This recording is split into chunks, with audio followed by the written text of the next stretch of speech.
మీ ఇల్లు ఎప్పటికీ పటిష్టంగా ఉండాలనుకుంటున్నారా? కాన్ లైఫ్ కెమికల్‌తో ఇది సాధ్యం. ఈ నంబర్‌ను సంప్రదించండి. నమస్తే, నేను Keshav. Welcome to Suman TV. ఆంధ్రప్రదేశ్లో ఎన్నికల ప్రచార హోరు ఊపందుకుంటున్నటువంటి పరిస్థితి. అలానే జనసేన పార్టీ 20 నియోజకవర్గాలకి అభ్యర్థులను ప్రకటించింది. ఇంకా ఒకే ఒక్క నియోజకవర్గం పెండింగ్లో ఉంది.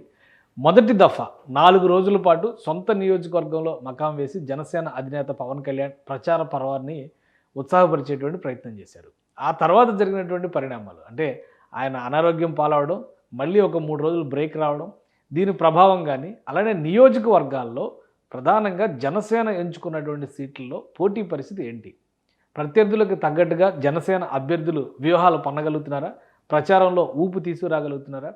అసలు మొత్తం మీద ఈ లెక్కలో గెలిచేటువంటి స్థానాలేంటి? ఎందుకంటే జనసేన పార్టీ పోటీ చేస్తున్నటువంటి 21 నియోజకవర్గాల్లో దాదాపు అన్ని నియోజకవర్గాలు సిట్టింగ్లో వైఎస్ఆర్సీపీ కంట్రోల్లో ఉన్నటువంటి నియోజకవర్గాలు. అంటే బలమైనటువంటి ప్రత్యర్థులతో తలపడేటువంటి క్రమంలో జనసేన అభ్యర్థులు ప్రచారాన్ని ఏ విధంగా ముందుకు తీసుకెళ్తున్నారు?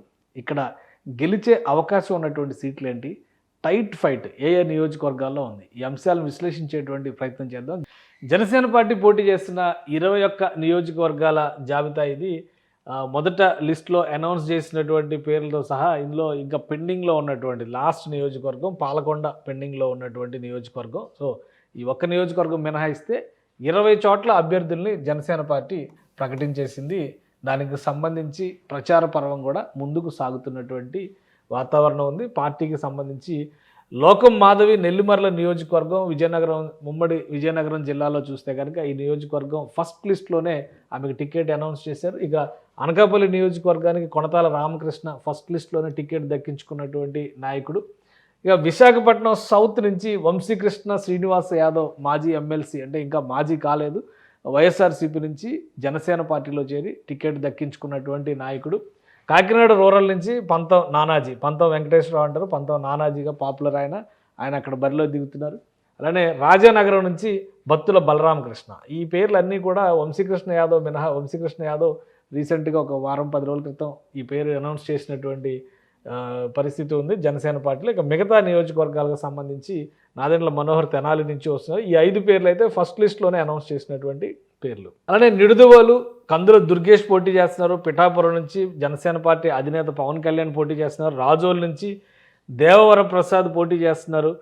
నరసాపురం నుంచి బొమ్మిడి నాయకర్ పోటీ చేస్తున్నారు. భీమవరం నుంచి పులపర్తి రామాంజనేయులు పోటీ చేస్తున్నారు. తాడేపల్లిగూడెం నుంచి బొలిశెట్టి శ్రీనివాసు, ఉంగుటూరు నుంచి పచ్చమట్ల ధర్మరాజు, పెందుర్తి నుంచి పంచకర్ల రమేష్ బాబు, యలమంచిల నుంచి సుందరపు విజయ్ కుమార్, పి గన్నవరం నుంచి గిడ్డి సత్యనారాయణ పోటీ చేస్తున్నారు. ఇది వాస్తవానికి టీడీపీ సీట్ అనుకున్నారు. ముందు మహాసేన్ రాజేష్కి టికెట్ అనౌన్స్ చేశారు. ఇప్పుడు మహాసేన్ రాజేష్ టీడీపీ నుంచే బయటకు వచ్చేసినటువంటి పరిస్థితి నెలకొంది. అక్కడ ఉన్నటువంటి రాజకీయాలు వివిధ కారణాలతో బయటకు వచ్చారు. అలానే బీజేపీతో కలిసి వెళ్ళేటువంటి క్రమంలో మైనారిటీలని, ప్రధానంగా దళిత వర్గాలను అణిచివేస్తారనేటువంటి విమర్శలు కూడా ఆయన చేశారు. సో జనసేన కోటాలోకి వచ్చింది ఈ సీటు, కాబట్టి జనసేన అభ్యర్థిగా గిడ్డి సత్యనారాయణ అనౌన్స్ చేశారు. పోలవరం నుంచి చిర్రి బాలరాజు పోటీ చేస్తున్నారు జనసేన అభ్యర్థిగా. తిరుపతి నుంచి ఆరణి శ్రీనివాసులు ఎమ్మెల్యే, వైసీపీ నుంచి చిత్తూరు ఎమ్మెల్యేగా ఉన్నటువంటి నాయకుడు ఇటు పార్టీ మారడం వలన ఇక్కడ తిరుపతి నుంచి కంటెస్ట్ చేస్తుంది. ఇక రైల్వే కోడూరు సీటు కూడా లాస్ట్ మినిట్లో పేరు మార్చారు. అరవ శ్రీధర్కి దక్కింది. అంతకు ముందర ఆ సీటు యనమల భాస్కర్ రావుకి అనౌన్స్ చేశారు. తర్వాత అవినిగడ్డ సీటు చూస్తే కనుక మండలి బుద్ధప్రసాద్ తెలుగుదేశం పార్టీ నుంచి జనసేన పార్టీలోకి చేరినటువంటి నాయకుడు, ఆయనకి టికెట్ అనౌన్స్ చేశారు. ఇక పెండింగ్లో ఉన్న స్థానానికి నిమ్మక జయకృష్ణ అభ్యర్థిగా కనిపిస్తున్నారు. ఎందుకంటే ఆయన కూడా టీడీపీ నుంచి మండలి బుద్ధప్రసాద్తో కలిసే పార్టీ మారినటువంటి నాయకుడు కాబట్టి ఖచ్చితంగా ఆయనకే సీట్ ఇస్తారు. ఇది టోటల్ సినారియో. అయితే వీళ్ళ ప్రత్యర్థులు ఎవరు? ప్రత్యర్థుల బలాబలాల మీద ఆధారపడే గెలుపు అవకాశాలు ఏ పార్టీలో ఉండేటువంటి నాయకుడికైనా ఉంటాయి.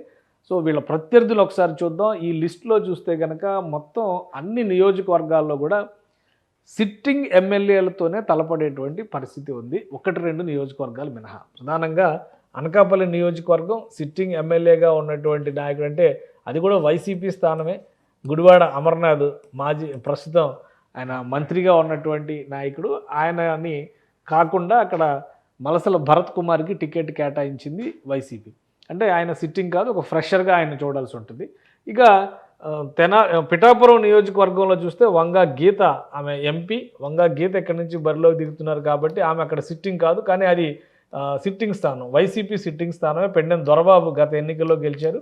ఆయనకు కాకుండా టికెట్ మరొకరికి కేటాయించారు జగన్మోహన్ రెడ్డి గారు. ఇక మిగతా సీట్లన్నీ కూడా సిట్టింగ్ స్థానాలే. అంటే 19 స్థానాల్లో ఎవరైతే నియోజకవర్గంలో బలంగా ఉన్నటువంటి నాయకులు ఉన్నారో మళ్ళీ వైసీపీ వాళ్ళనే రంగంలో దింపింది. వాళ్ళలో మాజీ మంత్రులు ఉన్నారు, తాజా మంత్రులు ఉన్నారు, అలానే ఎమ్మెల్యేలుగా 2-3 దఫాలు గెలిచిన వాళ్ళు ఉన్నారు, 4 సార్లు గెలిచినటువంటి నాయకులు కూడా ఉన్నారు. ఒక రకంగా జనసేన పార్టీ లిస్టులో 5-6 మినహాయిస్తే మిగతా వాళ్ళందరూ కూడా ఫ్రెషర్స్గా, అంటే ఎన్నికల సమరంలో బరిలో దిగినటువంటి వాళ్ళు కావచ్చు, కానీ కూటమి తరపున మొదటిసారి బరిలో దిగుతున్న వాళ్ళు ఎక్కువ ఉన్నారు. అందుకనే బలాబలాల అంచనా అనేది ఇక్కడ కీలకమైంది. సో ప్రత్యర్థుల జాబితాను ఒకసారి మనం పరిశీలిద్దాం. ప్రత్యర్థుల జాబితాను బట్టి చూస్తే కనుక గెలుపు అవకాశాలు ఎవరికి ఎక్కువగా ఉన్నాయనేటువంటి విషయాన్ని మనం అర్థం చేసుకోవచ్చు. వైఎస్ఆర్సీపీ, జనసేన, బీజేపీ పోటీ చేస్తున్నటువంటి నియోజకవర్గాలపైన ప్రత్యేకమైన శ్రద్ధ పెట్టింది. ఎందుకంటే టీడీపీ నియంత్రణలో ఉన్న నియోజకవర్గాల కంటే ఇక్కడ ఈ నియోజకవర్గాల్లో అభ్యర్థుల్ని ఓడించడం అత్యంత సులువు అనేటువంటి ఆలోచనతో అధికార పార్టీ పావులు కదుపుతున్నటువంటి పరిస్థితి. ఇక నెల్లిమర్ల నియోజకవర్గంలో బద్దుకొండ అప్పలనాయుడు సిట్టింగ్ ఎమ్మెల్యే బరిలో దిగుతున్నారు. ఆయనే వైఎస్ఆర్సీపీ నుంచి ఉంటున్నారు. కొనతాల రామకృష్ణ నియోజకవర్గం అనకాపల్లిలో మలసల భరత్ కుమార్, ఇందాకే చెప్పుకున్నాం, ఈయన ఒక్కరు ఫ్రెషర్, అంటే అంతకు ముందర గెలిచినటువంటి నాయకుడి స్థానంలో వైసీపీ ఈయనకి అవకాశం ఇచ్చింది. పెందుర్తి నుంచి పంచకర్ల రమేష్ బాబు బరిలో దిగుతున్నారు. జనసేన నుంచి అన్నపరెడ్డి అదీప్ రాజు, అంటే సిట్టింగ్ ఎమ్మెల్యే, 2019 ఎలక్షన్స్లో గెలుపొందినటువంటి నాయకుడు, ఆయనకే వైసీపీ టికెట్ కేటాయించింది. పంచకర్ల రమేష్ బాబు 2009 ఎలక్షన్స్లో ప్రజారాజ్యం పార్టీ నుంచి గెలుపొందారు. ఆ తర్వాత ఆయన తెలుగుదేశంలోకి వెళ్ళారు, వైసీపీలోకి వెళ్ళారు, మళ్ళీ వైసీపీని వదిలి జనసేనలోకి వచ్చారు. కాబట్టి ఈసారి ఇదే నియోజకవర్గం నుంచి 2009లో జనసేన నుంచి, ప్రజారాజ్యం పార్టీ నుంచి పంచకర్ల రమేష్ బాబు గెలుపొందారు. కాబట్టి ఇక్కడ ఒక బలమైనటువంటి అభ్యర్థిగా జనసేన పార్టీ వైపు నుంచి చూస్తే మనం డిసైడ్ చేయొచ్చు. సో వీళ్ళిద్దరి మధ్య కాంపిటీషన్ ఏ విధంగా ఉంటుందనేది ఇప్పుడు ఆసక్తికరంగా కనిపిస్తుంది. సో రాజకీయ అనుభవం రీత్యా చూస్తే కనుక రమేష్ బాబు అనుభవజ్ఞుడిగా మనం చూడాల్సి ఉంటుంది. ఇక విశాఖపట్నం సౌత్కు సంబంధించి వంశీకృష్ణ శ్రీనివాస్ యాదవ్ పోటీ చేస్తున్నారు. ఆయన పైన సిట్టింగ్ ఎమ్మెల్యే వాసుపల్లి గణేష్ గత ఎన్నికల్లో తెలుగుదేశం పార్టీ నుంచి గెలిచినటువంటి నాయకుడు, పార్టీ మారి ఆయన వైసీపీలోకి వచ్చారు. వైసీపీ నుంచి తన అభ్యర్థిత్వాన్ని ఇక్కడ కన్ఫర్మ్ చేసుకున్నారు. కాబట్టి ఇప్పుడు వంశీకృష్ణ శ్రీనివాస్ యాదవ్ గతంలో ప్రజారాజ్యం నుంచి కూడా పార్టీతో ఉన్నటువంటి నాయకుడు, కానీ గెలిచినటువంటి అనుభవం లేని నాయకుడిగా మనం చూడాల్సి ఉంది. ఇప్పుడు తన అదృష్టాన్ని తొలిసారిగా పరీక్షించుకుంటున్నారు. సో వీళ్ళిద్దరి మధ్య కాంపిటీషన్ ఏ విధంగా ఉండబోతుంది అనేది ఇక్కడ ముఖ్యమైనటువంటి అంశం. ఇక కాకినాడ రూరల్లో చూస్తే కనుక పంతం నానాజీ బరిలో దిగుతున్నారు. పంతం నానాజీ గత ఎన్నికల్లో కూడా ఇక్కడ బరిలో దిగారు. కురసాల కన్నబాబు సిట్టింగ్ ఎమ్మెల్యే, మాజీ మంత్రి, 2009 ప్రజారాజ్యం పార్టీ నుంచి ఈయన కూడా రాజకీయ జీవితాన్ని ప్రారంభించినటువంటి నాయకుడు. సో ఇక్కడ వరకు ఉన్నటువంటి ఈ నియోజకవర్గాలన్నింటిలో కూడా టఫ్ ఫైట్ కనిపిస్తుంది. నెల్లిమర్లలో లోకం మాధవి గెలవడానికి అవకాశం ఉంది, కానీ తెలుగుదేశం పార్టీ నుంచి సహకారం ఖచ్చితంగా ఉండి తీరాల్సినటువంటి పరిస్థితి ఉంది. తెలుగుదేశం పార్టీ శ్రేణులు కనుక సహకరించకపోతే నెల్లిమర్లలో ఓటమి పాలయ్యేటువంటి అవకాశాలు ఉన్నాయి. అలానే కొనతాల రామకృష్ణ గెలుపును కూడా టీడీపీ సహకారమే డిసైడ్ చేసేటువంటి అవకాశం ఉంది. ఎందుకంటే ఈ నియోజకవర్గాల్లో తెలుగుదేశం కూడా జనసేన కంటే బలంగా ఉన్నటువంటి నాయకులు ఉన్నారు. వాళ్ళు సహకరించకపోతే మాత్రం జనసేన నాయకత్వం ఇబ్బంది పడేటువంటి పరిస్థితులు కనిపిస్తున్నాయి. కాకినాడ రూరల్ వరకు దాదాపు అదే పరిస్థితి ఉంది. ఇక నిడుదవోలు కథ కొంచెం డిఫరెంట్గా కనిపిస్తుంది. కందుల దుర్గేష్ ఇక్కడ బరిలో దిగుతున్నారు. రాజమండ్రి రూరల్ నియోజకవర్గం ఎక్స్పెక్ట్ చేశారు, ఇక్కడికి మారాల్సినటువంటి అవకాశం దక్కింది ఆయనకి. గడ్డం శ్రీనివాస్ నాయుడు సిట్టింగ్ ఎమ్మెల్యే, ఈయన పైన బరిలో దిగుతున్నారు. ఇక్కడ టఫ్ ఫైట్ ఉంటుందనేది ఒక అంచనాగా కనిపిస్తుంది. సో ఇది ముఖ్యంగా ఈస్ట్ గోదావరి, వెస్ట్ గోదావరిలో జరిగేటువంటి పోరు ఎప్పుడు కూడా జనసేన పార్టీకి ఎక్కువ అడ్వాంటేజ్ తెస్తుందనేటువంటి ఆలోచనతో ఉన్నారు. కాబట్టి సిట్టింగ్ ఎమ్మెల్యేలు కూడా బలమైనటువంటి నాయకులే ఉన్నప్పుడు ఈ చర్చ ఎక్కువ జరుగుతుంది. ఇక పిఠాపురం నుంచి చూస్తే కనుక పవన్ కళ్యాణ్ బరిలో దిగుతున్నారు. వంగ గీత ఇక్కడ నుంచి వైసీపీ తరఫున బరిలో దిగుతున్నారు. 2009లో ఇదే సీటు నుంచి ఆమె ఎమ్మెల్యేగా గెలుపొందారు. ఆ ఒక్క రీజన్ మినహా మిగతా అంశాలు అన్నింటిలో ఇద్దరికి కూడా దాదాపు ఒకటే పోలిక ఉండే పరిస్థితి. కానీ పవన్ కళ్యాణ్కి ఉన్నటువంటి 2 చోట్ల ఓడిపోవడం, 10 ఏళ్లుగా రాజకీయ ప్రస్థానాన్ని కొనసాగిస్తుండడం, ఇవన్నీ కలుపుకొని చూస్తే పవన్ కళ్యాణ్కి పాజిటివ్ ఓటు పిఠాపురంలో ఎక్కువ కనిపిస్తుంది. పవన్ కళ్యాణ్ ఈసారి ఖచ్చితంగా గెలిచేటువంటి అవకాశం ఉన్న అభ్యర్థిగా కనిపిస్తున్నారు. ఈసారి పిఠాపురంలో జనసేన పార్టీ జెండా ఎగురుతుంది అనేటువంటి సంకేతాలు అయితే గ్రౌండ్ లెవెల్ నుంచి అందుతున్నాయి. ఇంకా అలా చూస్తే మరొక నియోజకవర్గం నరసాపురం నియోజకవర్గం బొమ్మిడి నాయకర్ ఇక్కడ నుంచి బరిలోకి దిగుతున్నారు. జనసేన పార్టీ నుంచి ముదునూరు ప్రసాద్ రాజు సీనియర్ లీడర్, ఈయన కూడా సిట్టింగ్ వైసీపీలో కీలకమైనటువంటి నాయకుడు, అలానే గోదావరి జిల్లా రాజకీయాల్లో ముఖ్య పాత్ర ఉన్నటువంటి నాయకుడు. ఇక్కడ కూడా ఒక వ్యతిరేక అంశం అంటే వైఎస్ఆర్సీపీకి సంబంధించి ఆ నాయకుడి పైన వ్యతిరేకత ఉంది. సామాజిక వర్గ పరంగా బొమ్మిడి నాయకర్కి ఇక్కడ కలిసి వచ్చేటువంటి అవకాశాలు ఎక్కువగా ఉన్నాయి. అగ్నికుల క్షత్రియ సామాజిక వర్గానికి చెందినటువంటి నాయకుడు చాలా కాలం తర్వాత అక్కడ ఆ సీటు దక్కింది తమ సామాజిక వర్గ నేతగా అనేటువంటి అభిప్రాయం ఉంది. కాబట్టి అక్కడ పార్టీలకు అతీతంగా అభ్యర్థికి ఓటింగ్ ఎక్కువ జరిగే అవకాశాలు కనిపిస్తున్నాయి. సో ఈ సీటు కూడా గెలిచే ఛాన్సెస్ ఉన్నటువంటి సీట్ అని డేటాను బట్టి అర్థమవుతుంది. ఇక భీమవరం నియోజకవర్గం పరిస్థితి చూస్తే లాస్ట్ టైం ఎలక్షన్స్ అప్పుడు చాలా క్లియర్గా పవన్ కళ్యాణ్ గెలుస్తారనుకున్నారు, కానీ ఓటమి పాలయ్యారు. గ్రంథి శ్రీనివాస్ జైంట్ కిల్లర్ అనేటువంటి ఇమేజ్తో ఉన్నారు. ఇప్పుడు సిట్టింగ్ ఎమ్మెల్యేగా ఆయన తన అదృష్టాన్ని పరీక్షించుకున్నారు. ఇక పాత ప్రత్యర్థి, వీళ్ళిద్దరూ పాత ప్రత్యర్థులే. ఒకరు టీడీపీ నుంచి, ఒకరు కాంగ్రెస్ నుంచి పోటీ చేసిన తర్వాత YSRCP versus Congress versus TDP అయింది. పులపర్తి రామాంజనేయులు జనసేనలో చేరడం ద్వారా ఈ సీటు పైన ఆశలు పెంచుకున్నారు. ఆయనకు ఉన్నటువంటి అంచనాలన్నీ కూడా ఇప్పుడు ప్రభుత్వ వ్యతిరేక ఓటు, అలానే గ్రంథి శ్రీనివాస్పై ఉన్నటువంటి నియోజకవర్గంలో ఉన్నటువంటి వ్యతిరేకత, ఇవి రెండు కలిసి వస్తే ఈ సీటు గెలవడానికి అవకాశాలు ఎక్కువగా ఉన్నాయి. అంటే దీనికి అటు టీడీపీ జనసేన శ్రేణులు కలిసికట్టుగా పనిచేయాల్సిన అవసరం ఉంది. ఇక్కడ జనసేన పార్టీకి సంబంధించి ఇంతకాలం పనిచేసినటువంటి నాయకులు పవన్ కళ్యాణ్ రాని పక్షంలో మాకు అవకాశం దక్కలేదనేటువంటి ఆవేదనతో ప్రచారానికి కొంత దూరంగా ఉన్నటువంటి సంకేతాలు ఉన్నాయి. దీనివలన గెలుపు ప్రభావితం అయ్యేటువంటి అవకాశం కనిపిస్తుంది. అంటే ఇక్కడ కూడా ఒక టఫ్ ఫైట్ ఉంటుంది అనేటువంటి అంచనా ఉంది. ఇక తాడేపల్లిగూడెం పరిస్థితి చూస్తే బొలిశెట్టి శ్రీనివాస్ గతంలో ఇక్కడ మున్సిపల్ చైర్మన్గా పనిచేశారు జనసేన పార్టీ నుంచి. గత ఎన్నికల్లో కూడా ఆయన సుమారు 30,000 ఓట్లు దక్కించుకున్నటువంటి నాయకుడు, అంటే స్థానికంగా బలం ఉన్నటువంటి నాయకుడు. అదే కోణంలో చూస్తే ప్రస్తుత మంత్రి కొట్టు సత్యనారాయణ ఈ నియోజకవర్గం నుంచి రిప్రజెంట్ చేస్తున్నారు, సిట్టింగ్ ఎమ్మెల్యే. అలానే 2014 ఎన్నికల్లో బీజేపీ పొత్తులో గెలుచుకున్నటువంటి సీటు పైడికొండల మాణిక్యాలరావు ఇక్కడి నుంచి గెలిచి మంత్రి అయ్యారు. సో ఈ లెక్కలన్నీ చూస్తే కనుక బొలిశెట్టి శ్రీనివాస్ కూడా సానుకూల వాతావరణం ఉంది, కానీ మంత్రితో తలపడేటువంటి క్రమంలో కొంత టఫ్ ఫైట్ అయితే కనిపిస్తుంది. ఇక్కడ తెలుగుదేశం శ్రేణులు ఎంతవరకు సహకరిస్తే గెలుపు అంత సులువు అవడానికి అవకాశం ఉందనేది అంచనా. ఇక ఉంగుటూరుకు సంబంధించి పచ్చమట్ల ధర్మరాజు పోటీలో ఉన్నారు. అంటే ఈ నియోజకవర్గాలన్నీ మనం ఇక్కడ పిఠాపురం నుంచి మొదలుపెట్టినటువంటి నియోజకవర్గాలు అన్నింటిలో కూడా గెలుపు దాదాపుగా చేతుల్లోకి వస్తున్నటువంటి అవకాశం, జనసేన పార్టీ చేతిలోకి గెలుపు వస్తున్నటువంటి అవకాశం ఉన్న నియోజకవర్గాలుగా కనిపిస్తున్నాయి ఇవి. పచ్చమట్ల ధర్మరాజు విషయంలో కొంత ఇబ్బందికరమైన పరిస్థితులు ఎదురవుతున్నాయి. పుప్పాల శ్రీనివాసరావు సిట్టింగ్ ఎమ్మెల్యే అక్కడ పోటీలో ఉన్నారు. శ్రీనివాసరావుకి ప్రభుత్వ వ్యతిరేకత అనేటువంటి అంచనాల కంటే కూడా అభ్యర్థుల పట్ల, అంటే పచ్చమట్ల ధర్మరాజు కంటే కూడా శ్రీనివాసరావు అక్కడ అనుభవజ్ఞుడైన నాయకుడు అనేటువంటి ఈక్వేషన్ నడుస్తుంది. సో దాని ప్రకారం చూస్తే ఓటు ఎవరికి ట్రాన్స్ఫర్ అవుతుంది, ముఖ్యంగా తెలుగుదేశం పార్టీ శ్రేణులు ఎంతవరకు సహకరిస్తాయనే దాని మీద ఇక్కడ గెలుపు ఆధారపడి ఉంటుంది అనేది ఒక అంచనా.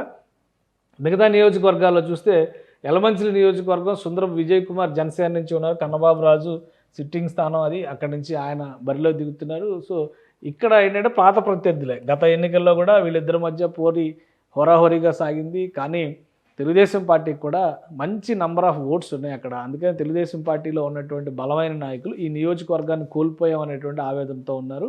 సుందరపు విజయ్ కుమార్ వీళ్ళని కలుపుకొని వెళ్ళడంలో ఆశించినంత ప్రోగ్రెస్ సాధించలేకపోతున్నారు అనేది గ్రౌండ్ రిపోర్ట్ నుంచి వస్తున్నటువంటి సమాచారం. కాబట్టి ఇక్కడ టఫ్ ఫైట్ అయితే ఉంటుంది.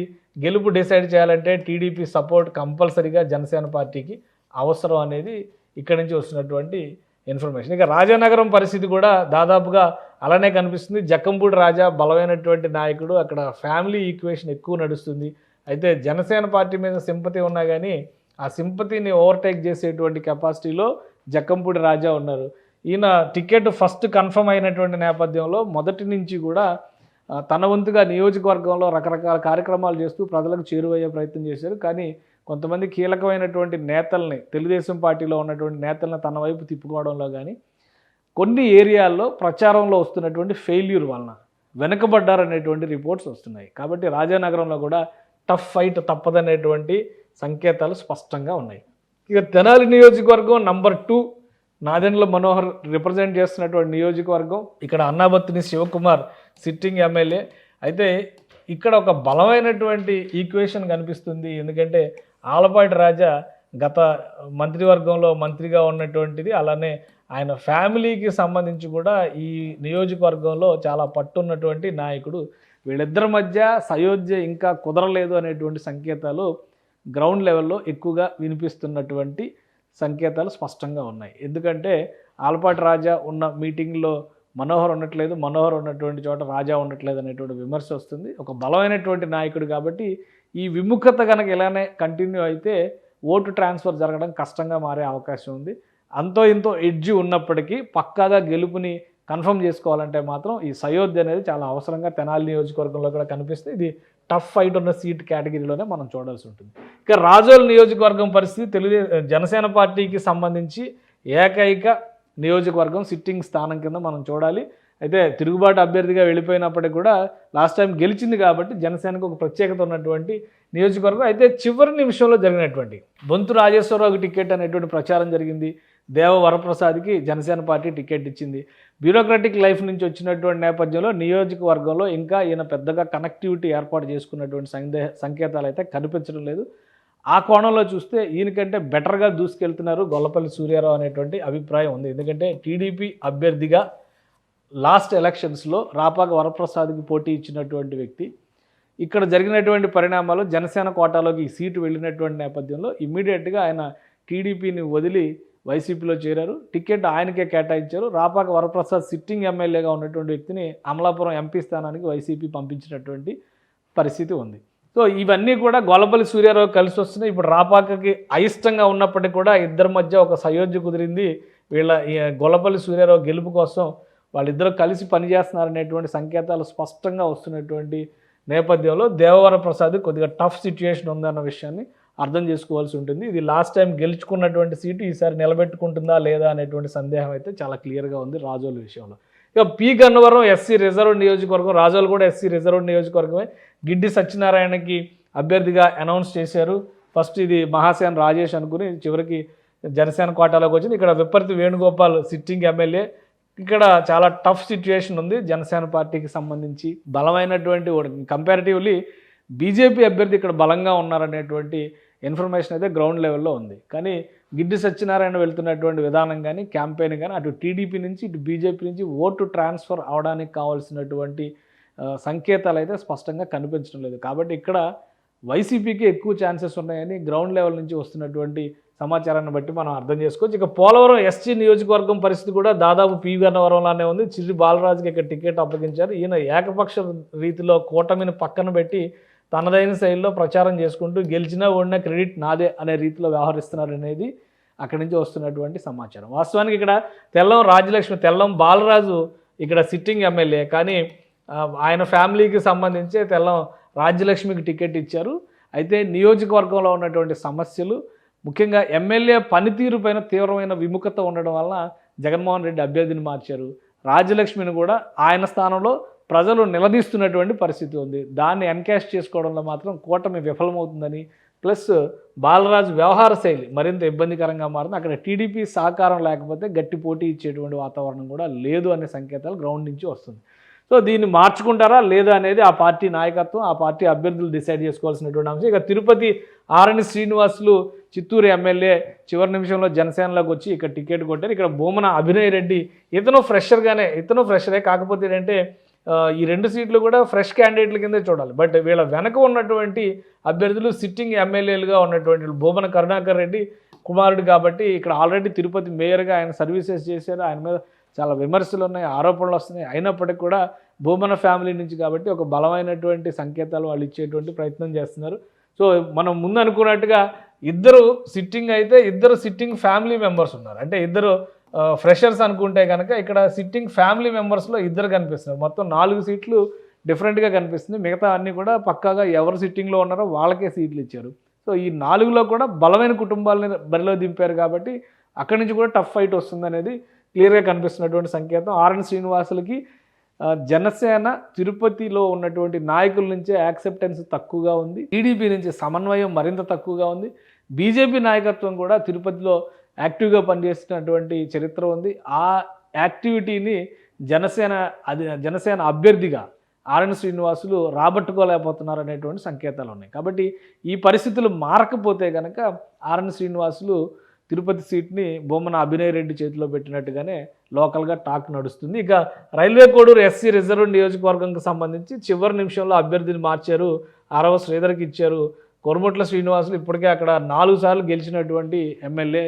బై ఎలక్షన్ సమయంలో అంటే వైఎస్ఆర్సీపీ పుట్టే సమయంలో కూడా కాంగ్రెస్కి రాజీనామా చేసి వచ్చినటువంటి నాయకుడు. కాబట్టి సంస్థాగతంగా అక్కడ బలమైనటువంటి వ్యవస్థ ఉంది ఆయనకి.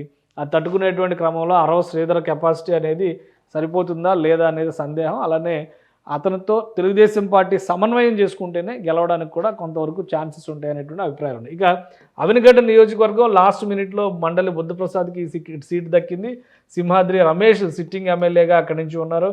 ఆయన మీద కూడా తీవ్రమైన అసంతృప్తి ఉంది. అభ్యర్థిని మార్చాలని జగన్మోహన్ రెడ్డి ఆశించారు, కానీ చివరి నిమిషంలో మళ్ళీ ఆయన్నే తీసుకొచ్చి అభ్యర్థిగా పెట్టారు. సో ఇక్కడ ఈక్వేషన్స్ ప్రకారం మండలి బుద్ధప్రసాద్ రాక్ అనేది సింహాద్రి రమేష్కి మింగుడు పడని వ్యవహారంగా ఉంది. ఎందుకంటే మండలి బుద్ధప్రసాద్కి ఆయన ఫ్యామిలీకి నియోజకవర్గంలో పాజిటివ్ టాక్ ఉంది. చాలా కాలంగా అక్కడ సర్వీసెస్ చేసినటువంటి ట్రాక్ రికార్డు ఉంది. ప్లస్ సౌమ్యుడు అనేటువంటి అభిప్రాయం ఉంది. రాజకీయాల్లో కూడా అందరితో మంచితనంతో ముందుకు కదిలేటువంటి నేత అనేటువంటి అభిప్రాయం ఉంది. జనసేన పార్టీ ఊహించిన విధంగా మండలి బుద్ధప్రసాద్ని తీసుకురావడంతో అక్కడ వైసీపీకి ఓటమి తప్పదనేటువంటి సంకేతాలు అయితే చాలా స్పష్టంగా కనిపిస్తున్నాయి. అంటే మండలి బుద్ధప్రసాద్ గెలుపుకి చాలా క్లియర్ ఇండికేషన్స్ అయితే కనిపిస్తున్నాయి. ఇక పాలకొండ ఎస్టీ రిజర్వ్ నియోజకవర్గం నిమ్మక జయకృష్ణకి టికెట్ దక్కే అవకాశం ఉంది. విశ్వేశ్వరరాయ్ కళావతి గత 2 ఎలక్షన్స్లో కూడా అంటే 2014, 2019 ఎలక్షన్స్లో 2014 అంటే కూటమితో జరిగినటువంటి ఎన్నికల్లో కూడా ఆమె గెలుపొందినటువంటి నాయకురాలు. 2 టర్ములు ఎమ్మెల్యేగా చేసినటువంటి నేపథ్యంలో కూడా ఆమెకు వ్యతిరేకత లేదు, నియోజకవర్గంలో అందుబాటులో ఉంటుందనేటువంటి క్రెడిట్ ఉండడం అనేది ఆమెకు కలిసి వస్తున్నటువంటి విషయం. అయితే నిమ్మక జయకృష్ణ ఫ్యామిలీ గతంలో తెలుగుదేశంలో ఉన్నటువంటి ఫ్యామిలీ. వాళ్ళ తండ్రి గారు ఎమ్మెల్యేగా గెలిచినటువంటి వ్యక్తి. లాస్ట్ ఎలక్షన్స్లో కూడా నిమ్మక జయకృష్ణ తెలుగుదేశం అభ్యర్థిగా బరిలో నిలిచి ఓడిపోయినటువంటి నాయకుడు.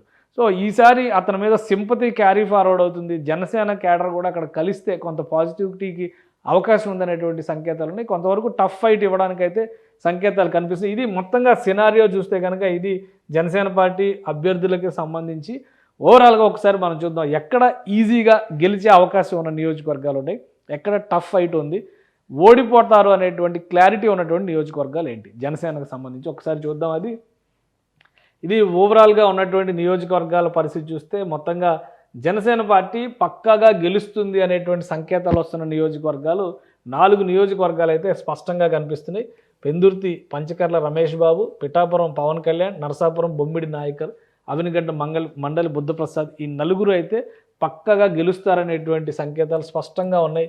గ్రౌండ్ రిపోర్ట్స్ని బట్టి కూడా అంటే ఇందులో కూడా ఇంకా ఒకరిద్దరిని మనం యాడ్ చేసుకోవాల్సినటువంటి పరిస్థితి ఉంది. అంటే వాళ్ళు పక్కాగా గెలుస్తారని చెప్పడానికి కూడా కొంత ఆలోచించాల్సినటువంటి నాయకత్వం. అందుకనే ఆ డౌట్స్ని పక్కన పెట్టి చూస్తే కనుక 4 పక్కా సీట్లు, మిగతా సీట్లలో టఫ్ ఫైట్ ఇచ్చేటువంటి సీట్లు కనుక చూస్తే 11 సీట్లలో టఫ్ ఫైట్ ఇచ్చేటువంటి పరిస్థితి ఉంది. అందులో కొంత తెలుగుదేశం నుంచి సపోర్ట్ పర్ఫెక్ట్గా కనుక రీచ్ అయితే కనుక అందులో ఆల్మోస్ట్ అన్ని సీట్లు గెలవచ్చు అని కూడా చెప్పవచ్చు మనం. ఉదాహరణకి నెల్లిమర్ల, అనకాపల్లి నియోజకవర్గాలు 2 కూడా చాలా టఫ్ ఫైట్తో నడుస్తున్నటువంటి నియోజకవర్గాలు. స్వల్ప ఆధిక్యంలో ఇంకా జనసేన పార్టీనే ఉంది. కాబట్టి ఈ నియోజకవర్గాల్లో గెలిచేటువంటి ఛాన్సెస్ ఉన్నాయి. అలానే విశాఖ సౌత్ నియోజకవర్గం అదే పరిస్థితిలో ఉంది. కాకినాడ రూరల్ నియోజకవర్గం కూడా అదే పరిస్థితిలో ఉంది. నిడదవోలు నియోజకవర్గంలో కూడా హోప్స్ ఎక్కువగా కనిపిస్తుంది. భీమవరంలో ఎక్కువగా కనిపిస్తుంది. ఇటు తాడేపల్లిగూడెం, తెనాలి నియోజకవర్గాల్లో కూడా ఎక్కువ కనిపిస్తుంది. అంటే కొంచెం సమన్వయం చేసుకుంటే కనుక గెలిచేటువంటి ఎడ్జ్ దక్కించుకున్నటువంటి నియోజకవర్గాలుగా ఇవి కనిపిస్తున్నాయి. యలమంచిల్లో టీడీపీతో కోఆర్డినేషన్, వెరీ పూర్ కోఆర్డినేషన్ అనేది గ్రౌండ్ రిపోర్ట్. కాబట్టి యలమంచిలి ఆ కోఆర్డినేషన్ సరి చేసుకోకపోతే యలమంచిలి నియోజకవర్గాన్ని కోల్పోయే ప్రమాదం ఉంటుంది. కానీ ఒక టఫ్ ఫైట్ ఇప్పటికీ ఇచ్చేటువంటి అవకాశం ఉంది. రాజానగరంలో వచ్చేసరికి ఒక సమస్య, అవతలి కుటుంబం అంటే జక్కంపూడి ఫ్యామిలీకి ఉన్నటువంటి పట్టు అక్కడ ఎక్కువ ఎడ్జ్ తీసుకుంటున్నటువంటి పరిస్థితి ఉంది. కాబట్టి ఆ గ్యాప్స్ ఎలా ఫిల్ చేసుకోవాలనేది అభ్యర్థి. కానీ స్వల్ప ఎడ్జ్ మాత్రం జనసేనకు దక్కేటువంటి ఛాన్సెస్ ఉంది. అంటే ఈ 11 నియోజకవర్గాల్లో జనసేన పార్టీకి సంబంధించినటువంటి అభ్యర్థులు కొంత కష్టపడితే గెలవడానికి అవకాశం ఉన్నటువంటి నియోజకవర్గాలుగా చూడాలి. ఇక చాలా టఫ్గా కనిపిస్తున్నటువంటి నియోజకవర్గాలు వీటిని ముఖ్యంగా ఈ తిరుపతి నియోజకవర్గం కానీ అలానే పాలకొండ నియోజకవర్గం కానీ ఇక్కడ అభ్యర్థి ప్రకటన తర్వాత పరిణామాలు ఎలా ఉంటాయనేది చూడాలి. తిరుపతిలో ఇంకా దిద్దుబాటు చర్యలు తీసుకున్నటువంటి నేపథ్యంలో పక్కాగా ఓడిపోతారని మనం చెప్పలేకపోయినప్పటికీ కూడా కొద్దిగా దిద్దుబాటు చర్యలు తీసుకుంటే ఇంప్రూవ్మెంట్కి అవకాశం ఉండొచ్చు అనేటువంటి సంకేతాలునే అదే జాబితాలో ఉంగుటూరు కూడా కనిపిస్తుంది. ఈ 3 నియోజకవర్గాల్లో అటువంటి ఈక్వేషన్స్ కనిపిస్తున్నాయి. కానీ ఇక్కడ ఓడిపోయేటువంటి నియోజకవర్గాల్లో మరొక 3 కనిపిస్తున్నాయి పక్కాగా. ఎందుకంటే పి గన్నవరంలో పరిస్థితి అసలు ఏమాత్రం బాగాలేదు. పోలవరంలో కూడా జనసేన పార్టీ అభ్యర్థిని మార్చాలనేటువంటి అంశంపైన కసరత్తు చేస్తున్నట్టుగా తెలుస్తుంది. సో అక్కడ చాలా టఫ్ సిచ్యుయేషన్ ఉంది. అరవ శ్రీధర్కి అసలు ఇంకా నియోజకవర్గం మీద పట్టు లేదు అనేటువంటి అభిప్రాయం. లోకల్గా ఉన్నటువంటి ఎమ్మెల్యే చాలా టఫ్ క్యాండిడేట్ అనేటువంటి ఇది ఉంది. సో ఈ 3 నియోజకవర్గాల్లో కొంత ఇంప్రూవ్మెంట్కి స్కోప్ ఉండొచ్చు. కానీ గెలుస్తారు అనేటువంటి ఆశలు మాత్రం లేదు. ఒక అద్భుతం జరిగితే తప్పితే గెలిచే అవకాశం లేదు. సో ఓవరాల్గా 21 స్థానాల్లో చూస్తే కనుక జనసేన 4 + 11 6 సీట్లు ఇక్కడ పోయేటువంటి పరిస్థితి కనిపిస్తుంది. ఈ రెండిట్లకి సంబంధించి చూస్తే మొత్తం 15 సీట్లు జనసేన కోటాలోకి వెళ్ళడానికి అవకాశం ఉంది. మిగతా 6 సీట్లకి రిపేర్ ఎలా చేయాలి అనేటువంటి దానిపైన ఫోకస్ పెట్టాలి. ప్రధానంగా క్యాంపెయిన్ విషయంలో కూడా ఈ నియోజకవర్గాల్లో చాలా పూర్ పర్ఫార్మెన్స్ కనిపిస్తుంది అనేది గ్రౌండ్ నుంచి అందుతున్నటువంటి సమాచారం. సో ఈ ఈక్వేషన్స్ పైన జనసేన అధినేత నెక్స్ట్ ఫేజ్ ఎలక్షన్స్ 7వ తేదీ నుంచి నెక్స్ట్ ఫేజ్ క్యాంపెయిన్కి వెళ్ళేటువంటి పరిస్థితుల్లో ఆయన ఎటువంటి వ్యూహ రచన చేయబోతున్నారు. ఎందుకంటే 100% రిజల్ట్ అనేటువంటి టార్గెట్తో ప్రయత్నాలు చేస్తున్నటువంటి క్రమంలో ఇక్కడ 15 వరకు అంటే దాదాపు 60% అవుట్పుట్లో పర్ఫార్మెన్స్లో ఫస్ట్ క్లాస్ పర్ఫార్మెన్స్ కనిపిస్తుంది అనేటువంటి సంకేతాలు ఉన్నప్పుడు ఇంకొంత ఇంప్రూవ్మెంట్ చేస్తే ముందుకు జరగడానికి అవకాశం ఉంటుంది. కాబట్టి ఈ నియోజకవర్గాలపైన ప్రత్యేకమైనటువంటి ఫోకస్ పెట్టాలి. మరొక 10 రోజులు మాత్రమే సమయం మిగిలి ఉంది నోటిఫికేషన్ రావడానికి. ఈ దిద్దుబాటు చర్యలన్నీ కూడా ఈలోగా పూర్తయితేనే 100% అనేటువంటి రిజల్ట్ని రీచ్ అవ్వడానికి అవకాశం ఎక్కువగా కనిపిస్తుంది.